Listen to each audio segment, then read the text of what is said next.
Unplug. How to Spend Less Time in the Digital World and More Time in the Real World. Written and published by MSC Boost. It is becoming very challenging to put the phone down. Not only are most people working in front of a screen all day, but most do it at home too. Several people go home after work and sit in front of the TV and browse their phone. We live a digitalized life. Over 80% of the population owns a mobile device, and 57% of them have more than one type of device. Not only are our electronic devices connected to the internet, but it is also in our car, the fridge, our watch, our games, and even our home. This omnipresence of technology begs the question, how can we free ourselves from an addiction to the digital world? Whether you want to completely break up with social media or develop a healthier relationship with technology, this guide is here to help you positively change your behaviors. This guide will help you reconnect with your life. After reading this book, you will be able to recognize the actions that affect your physical and mental health, and learn how you can adopt more effective habits to be happier. You will learn about the current state of the digital world, what the impact is on your physical and mental health. We will explore how you can adopt more positive behaviors with technology while finding a way to reconnect with yourself. The last part of this guide is a 21-day plan that will help you break up with technology for good. Please visit the MSC Boost ebook store on Gumroad to receive the effective 21-day plan. But first, let's look at what history is and the current state of our digital life. Chapter 1. The history and current state of our digital life.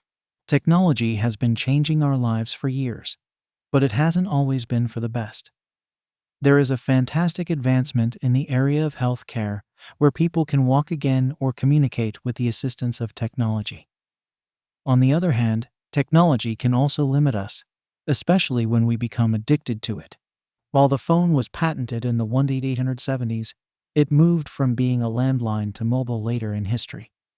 It is hard to believe that the handheld mobile phone was mass-produced less than 50 years ago, in 1973. So much has changed since. Texting came about 20 years later, 1992, and the iPhone was launched in 2007. With its mass presence, it is so easy to forget how life was before the smartphone. Another technology that is relatively young in history is the Internet. The Internet became public on August 6, 1991, less than 30 years ago. It has been with us ever since, improving its speed every year, and no longer just accessible on computers. It doesn't matter where you live in the world. Screen time is becoming a global issue. Over 45% of the world population has a smartphone, which is around 35 billion people. This is more than a 30% increase since 2016. The screen time worldwide is, on average, 6h42 min, with no significant difference between gender. In research done in the UK, 99% of children between the ages of 12-15 are online and have an average screen time of 21 hours per week. While the World Health Organization who provided some guidelines for screen time in children, there are no guidelines that exist for adults. It is up to us to decide what we believe is an appropriate time we can spend online. It is probably only a matter of time before the government starts publishing recommendations for health concerning screen time. The next chapters will provide you with more knowledge about the health impact. These chapters will focus on physical and mental health and how it can be affected by our screen time. Chapter 2. The digital impact on your body. A group of studies is starting to demonstrate the impact of technology on our bodies. It is safe to say that we are very limited in the knowledge and research about the long-term effects of technology. As people age with social media and wireless technology, we will likely have more discoveries that change our relationship with the digital world. For now, here are a few known issues. Unsurprisingly, obesity and screen time are connected. A large study of over 90,000 participants concluded that independent of physical activity, it was observed that obesity and screen time are positively correlated. A longitudinal study showed that 60% of overweight incidents in their study was attributable to excess television viewing. Another impact on our physical health is our vision. A growing body of research indicates that around 50% of the population will experience digital eye strain DES. DES is a syndrome that causes a person to have various symptoms like sore, dried, tired, burning, or itching eyes, headaches, sore neck, or even a difficulty keeping your eyes open. It can undoubtedly be treated, but no studies demonstrate the long-term impact on our vision. Screen time can also impact your posture. A study by Harvard, Brigham and Women's Hospital, and Microsoft show that spending too much time on small devices like a phone can strain muscles, nerves, tendons, ligaments, and spinal discs. Finally, one of the most prevalent physical health impacts of too much screen time is the lack of quality sleep. Research has now demonstrated that the screen light called blue light of our device can stimulate the cells in our eyes and reset our internal clock, which is the circadian rhythm. Not only does this affect our sleep, but it could also cause some health issues since circadian rhythm issues are connected to cancer, metabolism issues, and cognitive dysfunctions. Since sleep is a big challenge for many people, the next chapter will provide you with tips on how you can improve your bedtime routine and get more sleep every night. Chapter 3. Learn to sleep again. As a result of increased screen time, the body tends to delay the production of melatonin, a vital hormone that regulates our sleep. Over time, that sleep deprivation can lead to something more severe, like mood disorders, obesity, or depression. To improve your nights of sleep, here are recommendations that you can implement in your bedtime routine to increase your chance of good night's sleep. It is proven that a routine will trick your body into falling asleep at a specific time. Try to observe yourself. Is there a time when you are tired? If so, make sure you go to bed before that time. Create a routine that allows you to complete everything before that time and go to bed. You can also set an alarm that will tell you that it's time to prepare yourself for bedtime. That way, you are less likely going to forget what time it is and be more successful at implementing a routine. A bedtime ritual is an excellent addition to your schedule. A good bedtime ritual is one that allows you to relax, disconnect from the stress of life, and slowly tell your body that it is time to shut down. Here are a few things you can add to your ritual. Take a bath. Go to bed 1 hour before bedtime and read a book, but not a too engaging book. Drink an herbal tea. Listen to calming music. Write in a journal. Do a meditation. During that hour before bed, it is essential to avoid bright light. That way, you don't reset your circadian rhythm. Don't underestimate the comfort of your bed and pillow and the power of fresh linen. If you are uncomfortable, you will likely have a hard time falling asleep or staying asleep. Another aspect of comfort is the temperature of the room and the level of noise around. Try sleeping with a fan on or a white noise machine. Having a constant sound in the room could help you maintain your sleep. If you like essential oils, try a drop of lavender on your pillow. This will help the brain relax. Avoid any alcohol, cigarettes, caffeine, or a large meal from 2-3 hours before you go to bed. This will probably be the most challenging thing to do, but the most impactful, which is to turn off any electronics 1 hour before bedtime. Spend the last hour doing something calming and relaxing. Try to have your device outside the bedroom during the night. This will allow you not to be disturbed during your sleep. Experts say that the bed should be used for sleep and sex. If you work, browse social media, or watch TV from your bed, your brain will associate the bed with a zone of activity and will likely be active even when it is bedtime. Train your mind to see your bed as a place to disconnect from the digital world. It might be time to look at your bedroom and try to find ways to improve the atmosphere for a good night's sleep. Are there electronics that make it bright at night, like the light on a laptop charger or your alarm clock? Make sure that you can remove the light and make the space dark for sleep. Also, consider moving the TV in your bedroom. The TV will stimulate you instead of encouraging sleep. If you've tried all those recommendations and you are still struggling with sleep, it might be a good idea to consult your doctor or a sleep expert. There are other solutions that they can provide you with to improve your sleep situation. Chapter 4. The digital impact on your mind. Now that we've covered the impact of our electronic devices on the physical body, let's look at its effects on the mental body. The technology has made such a significant impact on our psyche that we now have new terms that describe psychological issues such as FOMO. FOMO, or fear of missing out, is described as anxiety that an exciting or interesting event may currently be happening elsewhere, often aroused by posts seen on a social media website. Not only will we experience real symptoms caused by social media, but the mind will also create false reactions like phantom vibration syndrome, which is when you feel your phone vibrating, but it didn't. Studies show that the new generations are now dreaming in color, and therefore demonstrate how much technology can impact the mind.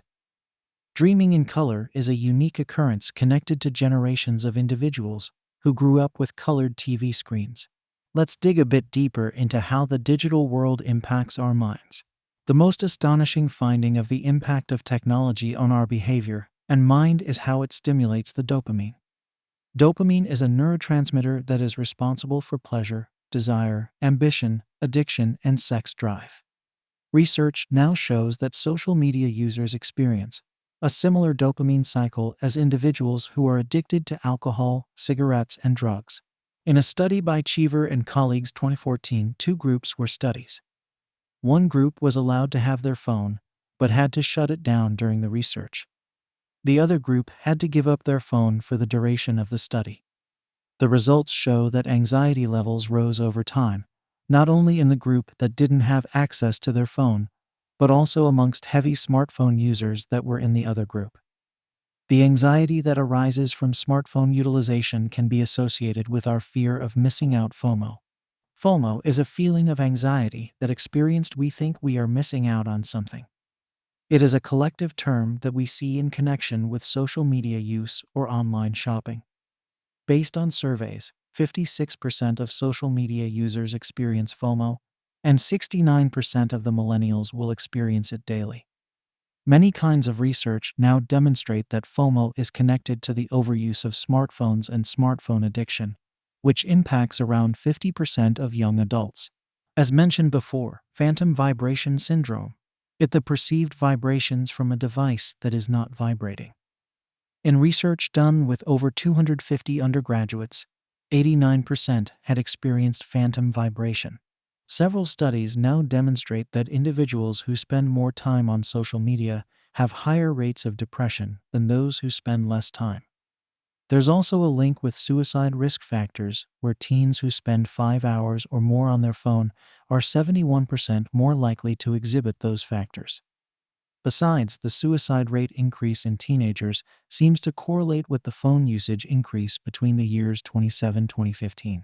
One of the most prominent displayed impacts of our digital world is the lack of focus and awareness. The attention span in our digital world has gone from 12 seconds in 2000 to 8 seconds today, 2015. This is less than a goldfish's attention, which is about 9 seconds. This lack of awareness has a significant impact on our daily life. For example, the average user will lose over 3 hours a week just by picking up their phone. Our lack of attention makes us more forgetful, less engaged with others, and also exhausted. According to some studies, this constant distraction can lead us to be 40% less productive during our day. Since the lack of attention seems to be prevalent in most of us, the next chapter will provide you with ideas to improve your awareness and concentration during your day. Chapter 5. How you can improve your attention and awareness. To improve your attention, you need to increase your ability to bring yourself in the present moment. Practicing awareness can be done in a way that it is part of your daily routine. You will need to be disciplined, which means that you have to carve time in your day when you can practice. Here are a few things you can do. Exercises like yoga or running can be a great way to practice being in the present moment. Research shows that when you exercise, you are more likely to increase the control of your mind. Exercising is also connected with increased attention in school and academic scores. Meditation is practicing awareness. Many people believe that they have to stop thinking when they meditate. Yet, meditation is not about stopping yourself from doing something. It is more about observing what is happening within you and around you. A simple way to meditate is to sit down and focus on a sound in the room. That sound can be a fan or a refrigerator. When you catch yourself drifting from that focus, bring your awareness back to the sound. You can do that for 15 minutes at a time daily. The goal is to observe yourself drifting and go back to the task. Reading is a great way to increase your ability to focus and pay attention to one task at a time. If you are reading on your mobile device, make sure to turn off all notifications so that you are not distracted during your reading. A great time to read is before bed, as it allows you to disconnect from the digital world and also calm your mind before going to sleep. It is preferable to use a book, which doesn't stimulate the brain as a screen would. Your local library likely has excellent books for you. Journaling is another activity that can be done before bed and is a great way to focus your thoughts on one thing. Nowadays, there are useful journals that encourage thinking, or you can go simple and get a notebook and write your day in it, or make it a grateful journal.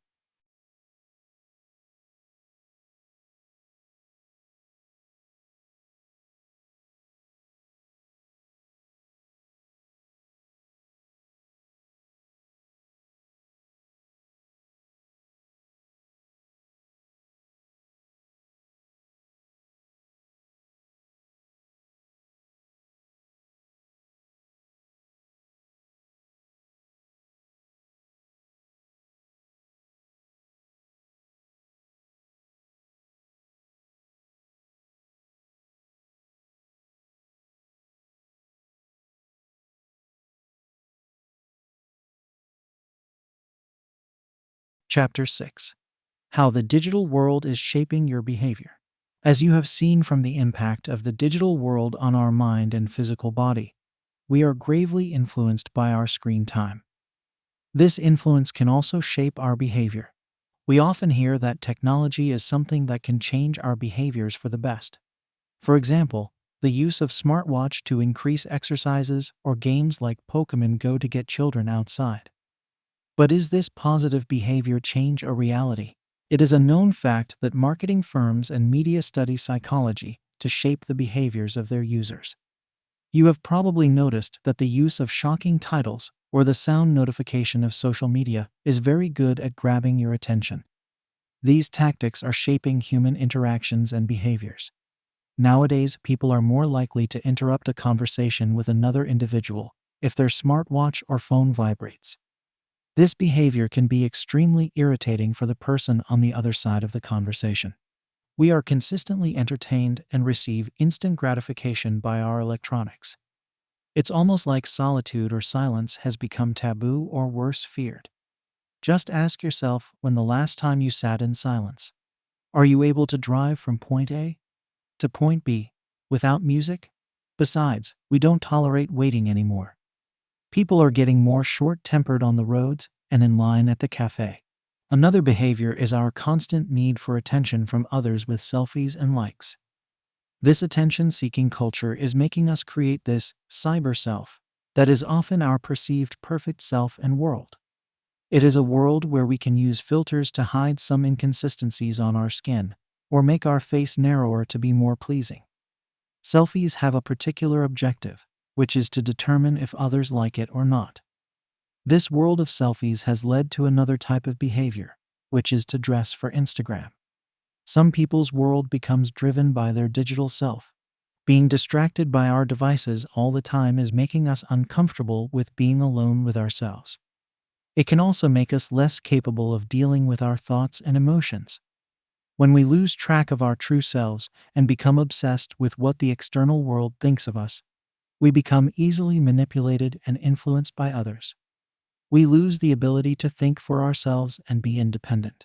Since our behavior is connected to our emotions, our screen time is likely going to influence how we feel. In the next chapter, we will learn about emotional awareness and how you can better control your emotions in the digital world. Chapter 7: Practice emotional awareness. When we are consistently entertained by something external to us, it is easy to let our feelings and emotions be in sync with what we are watching on the screen. Whether you are looking at selfies or watching a horrible video, your emotional state will be influenced and likely create some emotional turmoil that is avoidable. Some research has concluded that social media lead, in general, toward negative emotions. For example, a study demonstrated that Facebook users had an elevated feeling of envy. While limiting the usage of social media is the best recommendation, being aware of how social media is affecting you is very important if you want to improve your emotional state. Here are a few suggestions on how you can do this. Next time you are on social media, observe your emotional state. Every time you experience a negative emotional state, make a mental note of it. When you observe yourself feeling negative emotions, shift your mind to something more positive, or put your phone down for a minute. If you find yourself triggered by a post, unfollow that person. Clean your social media and only follow individuals who make you feel good about yourself. The key is to be an emotion-aware user and know when to quit. The more you will practice observation of yourself when you are online, the better you will become at avoiding situations that put you in a reactive state as opposed to a reflective mode. When you catch yourself going down that reactive mode, shift your attention to something more empowering. Chapter 8. Plan solitude. Learning to be connected with yourself. A great way to disconnect with the digital world is to set a time when you will make the unplugging official. You can do so by planning a time of solitude. In the world of psychology, solitude is known to improve psychological well-being. It helps you get to know yourself and also allows you not to feel lonely when unplanned solitude happens. It can be seen as a reset button where you can go back to what drives you and also be inspired to be your best self. Planned solitude doesn't have to be for a long time or boring. Here are a few things you can do to get more familiar with being alone and comfortable in silence. Ride a car, a bike, or even a motorcycle. During that hour, do not bring any electronic devices, and if you are in a car, turn off the radio. During that time, you will enjoy your own company and the sounds around you. A local cafe is an excellent location if you want to be alone, but not entirely isolated. Leave your phone at home or in the car. Grab a cup of your favorite java and sit down alone. Observe what is around you. Practice mindfulness, which is to listen, observe, and live in the present moment. Search for a trail in your area and go for a hike. Leave your music and devices in the car or at home. Take this opportunity to connect with nature, get some fresh air, and empty your mind. Why not plan a weekend retreat or a night away from home? Try to find a place where you can be close to nature and reconnect with yourself. It doesn't have to be an expensive getaway. It can be a home vacation rental a few miles away from you. Try not to bring your electronic devices and completely disconnect for 24 hours. Planned solitude is only one way to unplug from the digital world. In the next chapter, you will learn other options that are available to you when it comes to reconnecting with your reality. Chapter 9. Developing a healthy relationship and other practical ideas. There are many ways to unplug with the digital world. You've already seen a few in the chapters above. To be successful, you have to identify as many activities that do not require a screen. Make sure to pick something that appeals to you and won't be challenging to do. Here are a few options you might want to try. Choose a room or rooms in your home where electronics are not welcomed. It could be a spare room that you transform into a meditation room or remove all electronics from your bedroom. That zone will be an excellent place to go when you want to unplug. Have a time range when you choose to unplug. That could be in the morning before going to work, during meals, or an hour before bed. Dedicate that time to activities that don't require you to be in front of a screen. Also, you can choose a whole day instead of a time range. A bit like Meatless Monday, you could have a tech-free Tuesday. Another way to avoid always being on your electronic device is to let it die. When your phone or smartwatch dies, take it as a sign that you need to take some offline time. Avoid looking at your device while it charges by turning it off. Place it on the charge and do an activity that is not in front of a screen. Why not enroll in a local course? That way, You will spend your time learning something new with other people instead of wasting your time on social media. Local colleges usually offer evening or weekend classes to the general public. There is a wide variety of options available to you, such as learning a new art, a foreign language, new recipes, or even an exercise class like kickboxing or dance. Are you interested in bowling or reading? Or maybe you are more a food or wine tasting type of person. Whatever your interest is, you can indeed find a group of people in your area that have similar interests as you. By joining a club, you will have less need to be on social media and have more success in your social life. Start your own Unplug evening by inviting friends over for a game night. Board games are always an excellent option when you want to have fun with friends. Train yourself to ignore your phone notifications.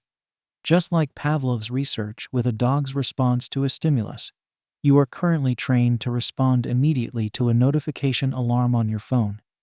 It's time for you to retrain yourself.